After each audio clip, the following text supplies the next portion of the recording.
Buenas tardes, señores moderadores. Quería, antes de nada, agradecer al doctor Andrade y a todos los miembros de la Junta Directiva la invitación a participar en este curso. Es un auténtico honor y placer. Vemos que estábamos un poquito retrasados y vamos a voy a intentar ser un poquito ágil y transmitirles, después de escuchar a los brillantísimos ponentes que me han precedido, a la doctora Fortes y al doctor Romero, enseñándonos unas potentes herramientas para el futuro próximo, probablemente para el diagnóstico y el tratamiento de las enfermedades, de distintas enfermedades hepáticas. Yo, por el contrario, lo que pretendo es intentar transmitirles algunas ideas que sean de utilidad para la práctica clínica habitual, cuando aquellos clínicos, patólogos, que nos enfrentamos a pacientes con sospecha clínica de enfermedad hepática grasa no alcohólica, tengamos digamos, un árbol de decisiones que podamos acceder a él. Yo, al final de la charla, les presentaré unos algoritmos con los que intentaré darles algunas impresiones que yo creo que pueden ser de utilidad. Así he esquematizado mi charla en varios tercios. En un primer tercio les quiero comentar unos aspectos que son fundamentales, básicos y claves para, en un segundo término, conocer mejor la potencial relación patogénica entre la enfermedad hepática grasa y la enfermedad cardiovascular. Y finalmente, como les he anticipado, les voy a presentar unos algoritmos de toma de decisiones que yo creo que pueden ser realmente útiles para los clínicos que nos enfrentamos a estos pacientes. Yo creo que esto es recordarles brevemente lo que se entiende por una enfermedad hepática grasa no alcohólica. Básicamente es una enfermedad que se caracteriza por un acúmulo excesivo de grasa en forma de diferentes lípidos en el citoplasma de los hepatocitos, en personas que no consumen alcohol de manera significativa. Como ustedes saben, también el diagnóstico de certeza de esta enfermedad se obtiene mediante el estudio de la histología hepática, y es una enfermedad que se caracteriza porque engloba un amplio espectro de trastornos histológicos, desde una mera esteatosis, una esteatosis simple, que se caracteriza por el acúmulo de grasa en forma de triglicéridos en el citoplasma de los hepatocitos, formando gotas macrovesiculares que incluso llegan a desplazar todas las organelas de la célula. Y en una fase más avanzada,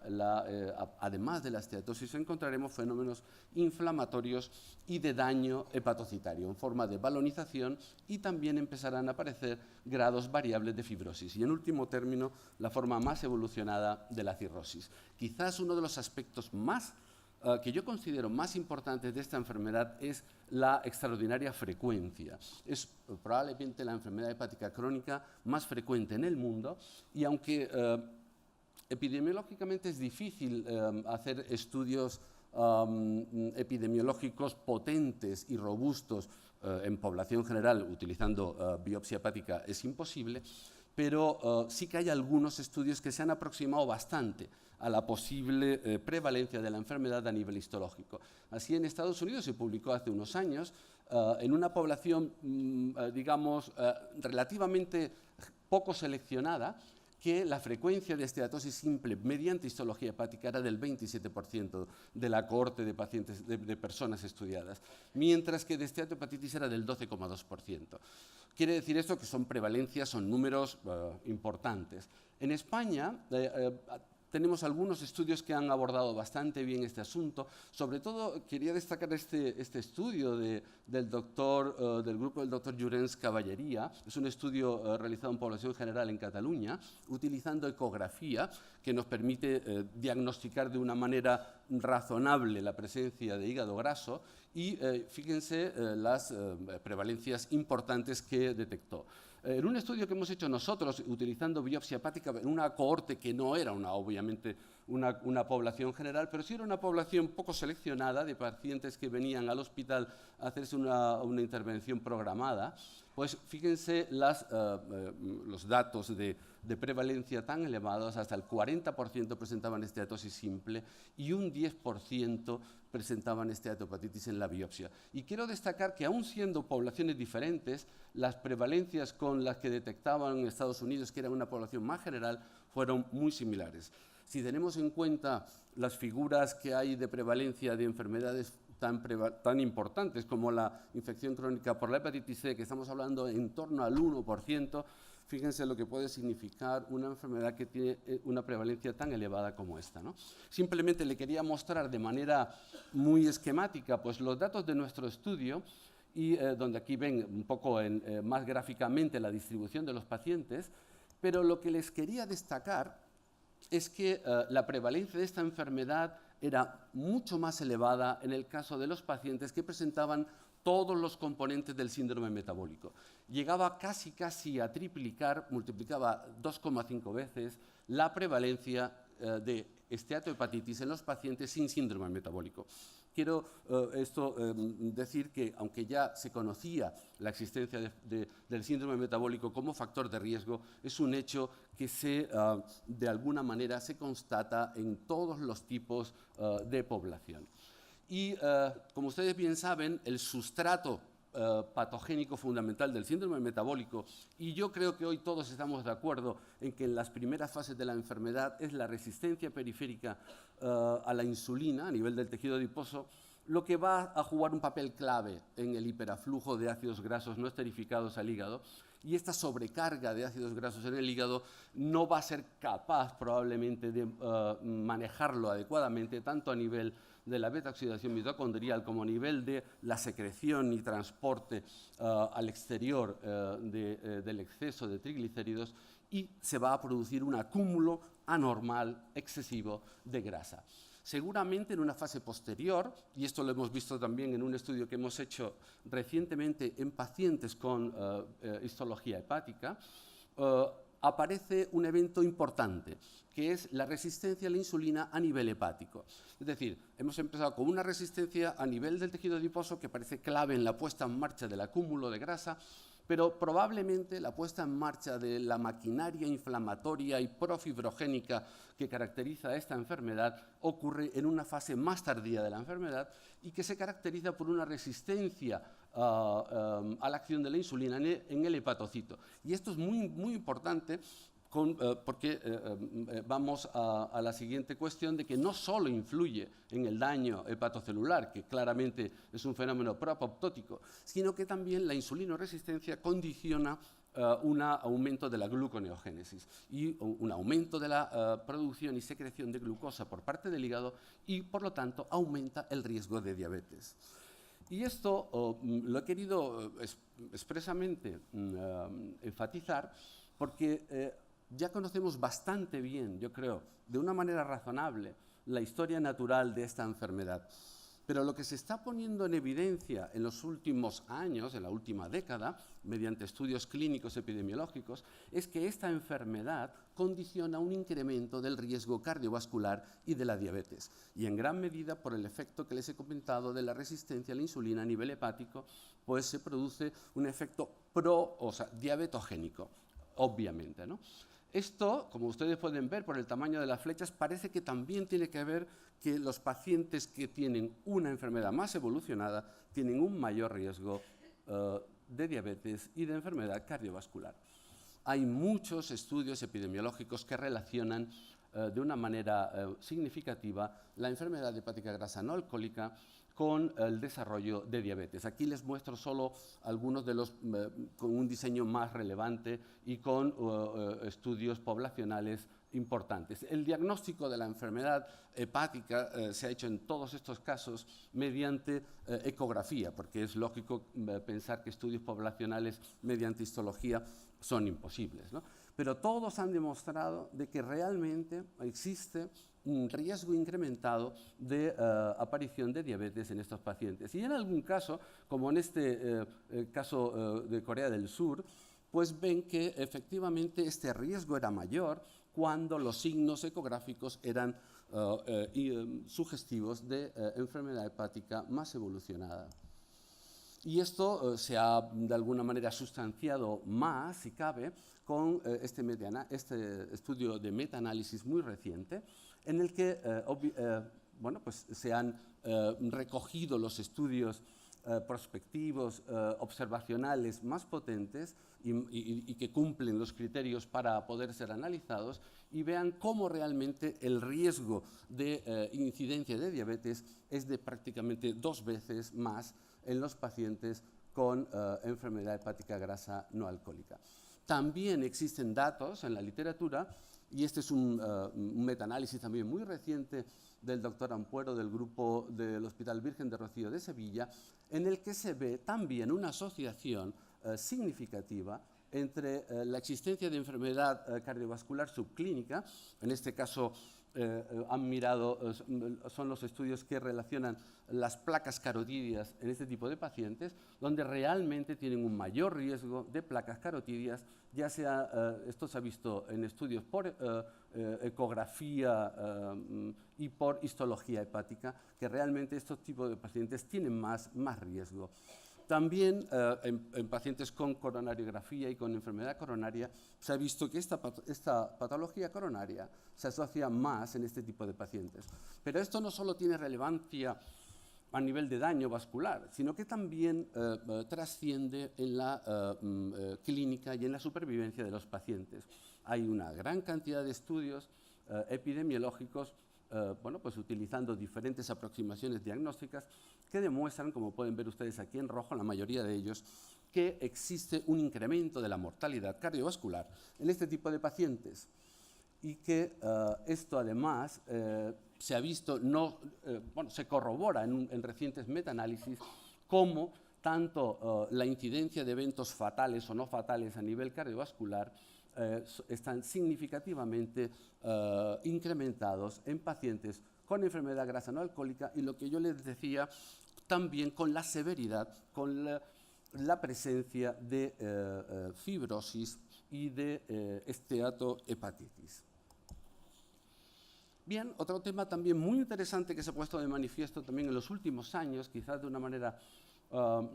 también muy clara, es la presencia y de la estrecha relación entre enfermedad hepática grasa no alcohólica y enfermedad renal crónica. Fíjense aquí, les muestro también, digamos, estudios muy relevantes en este aspecto, y cómo todos coinciden en que hay un aumento del riesgo de incidencia de enfermedad renal crónica. Este es un metaanálisis también muy reciente, donde han analizado estudios transversales y estudios longitudinales, coincidiendo también con el incremento significativo, alrededor de 2 veces aproximadamente, el riesgo de aparición y de asociación con enfermedad renal crónica. Esto les he traído aquí porque son datos de estudios en los que relaciona la intensidad de la enfermedad, es decir, pacientes con esteatohepatitis, pacientes con esteatosis simple,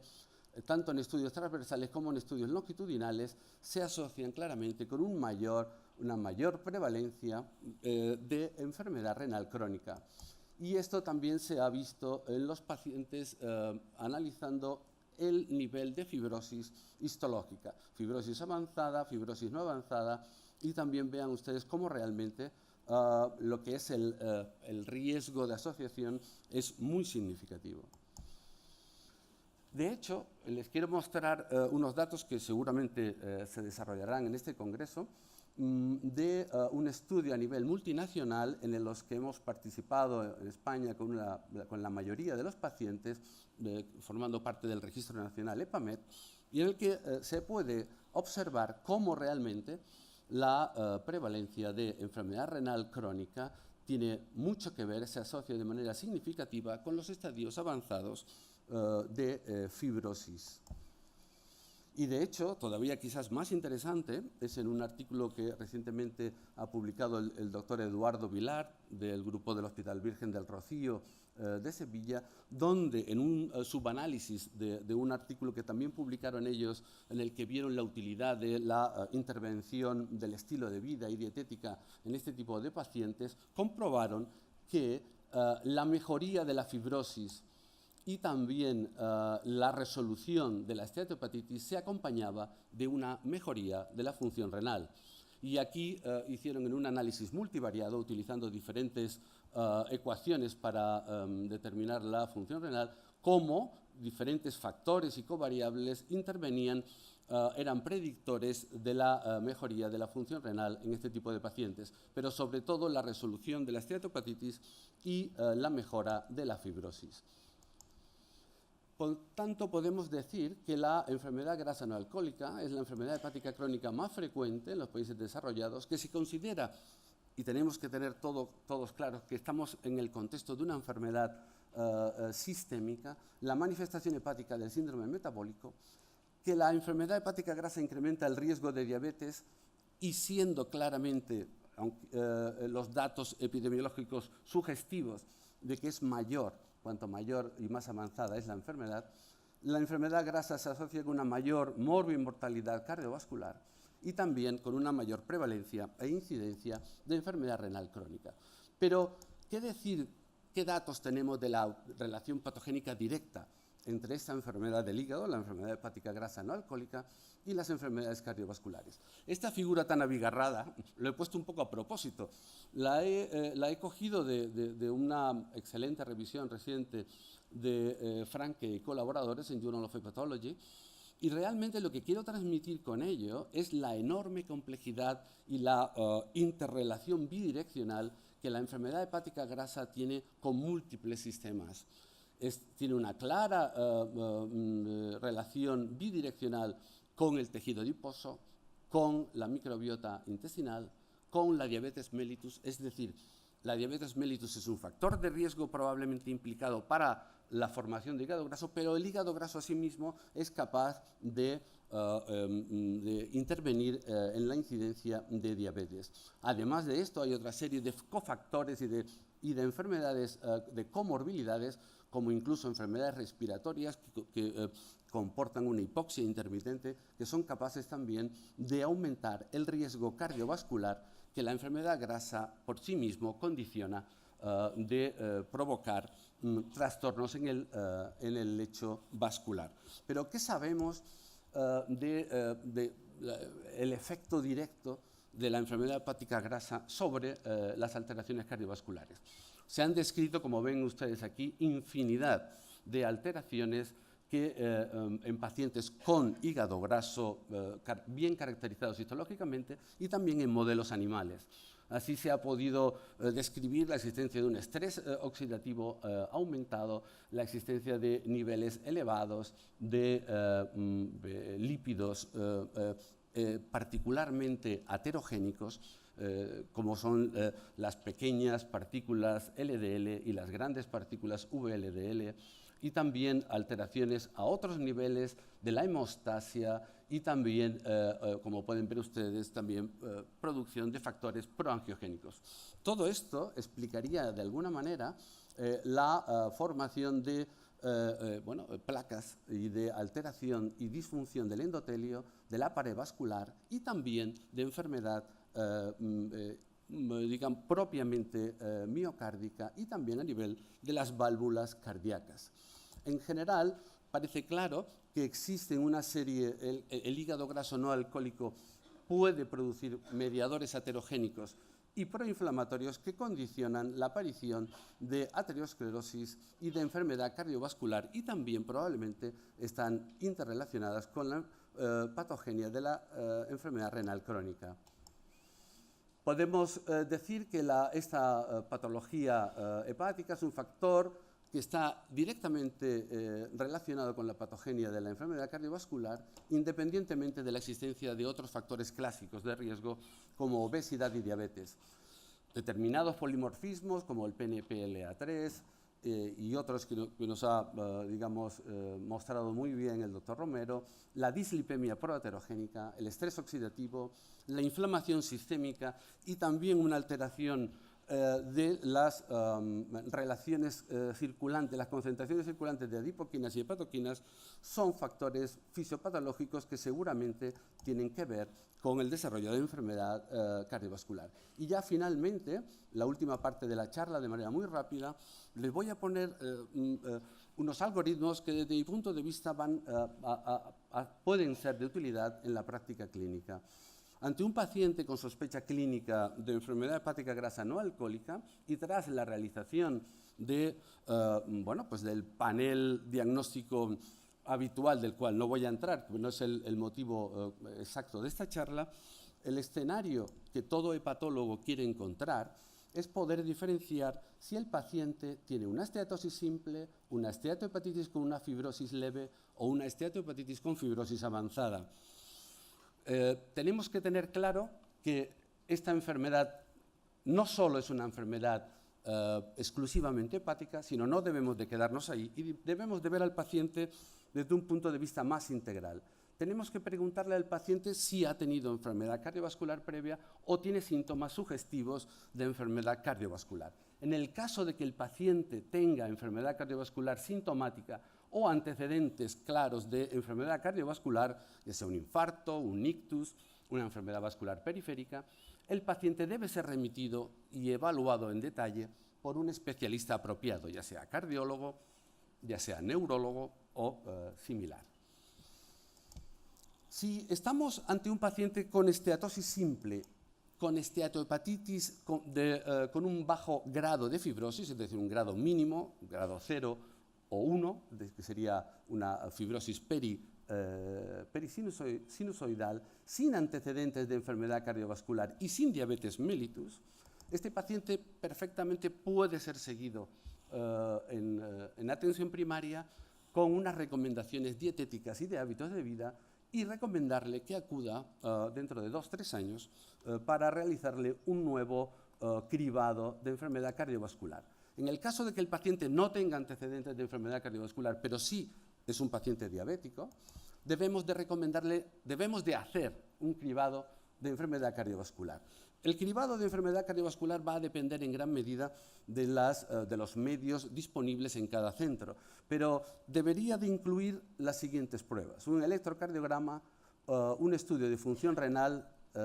con análisis de orina, un ecocardiograma y una ecografía de troncos supraórticos. Obviamente, de esta manera podemos saber si el paciente tiene enfermedad cardiovascular subclínica, que en el caso de que no la tenga, de que sea negativo, el paciente puede seguir la vía de la derivación con recomendaciones a atención primaria, pero en el caso de que sea positivo, el paciente debe ser remitido al especialista apropiado.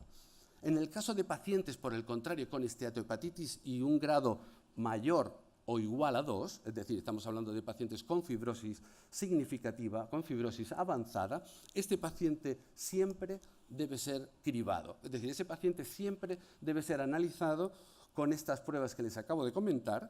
y debe continuar con el algoritmo y con el árbol de decisiones que les planteé anteriormente. En el caso de que sea negativo el cribado, el paciente puede ser, en este caso, no derivado a primaria probablemente porque requerirá un seguimiento más estrecho debido a su propia enfermedad hepática, pero se le recomendará el cribado dentro de 2-3 años. En el caso de que el cribado fuera positivo, se enviaría y se trasladaría al especialista apropiado. Obviamente, esto no es un árbol de decisiones que esté consensuado por sociedades científicas, sino que lo he modificado desde mi punto de vista, intentando que sea lo más útil posible en nuestro medio. Yo creo que podemos concluir con unos mensajes que pueden ser de utilidad en la práctica clínica. El cribado de enfermedad cardiovascular es obligado y coste efectivo en los pacientes con esteatohepatitis no alcohólica y fibrosis significativa, así como en los pacientes con cualquier tipo de enfermedad hepática grasa no alcohólica, pero con diabetes asociada. Los pacientes con enfermedad hepática grasa no alcohólica deben de ser siempre, como he dicho, evaluados desde este punto de vista de todas las potenciales enfermedades extrahepáticas asociadas. Debemos de considerar a estos pacientes no como una mera enfermedad restringida al hígado, sino que claramente es una enfermedad sistémica y en la que van a estar involucradas diferentes órganos, como la diabetes, la enfermedad cardiovascular y la enfermedad renal crónica. Porque lo que parece claro, al menos ya hay datos como el estudio que ha publicado recientemente el grupo del doctor Romero, que si mejoramos la enfermedad hepática grasa no alcohólica, es posible que mejoremos también las complicaciones cardiovasculares asociadas, por lo que es prioritario tratar precozmente a todos estos pacientes. De alguna manera hay que recomendarles ser ágiles y precoces para que consigan modificar su estilo de vida y, si es necesario bajar de peso porque son obesos, pues hay que intentarlo como sea, ya que hay datos publicados de que la pérdida de peso, el cambio del estilo de vida mejora la supervivencia, mejora la histología hepática. Muchas gracias.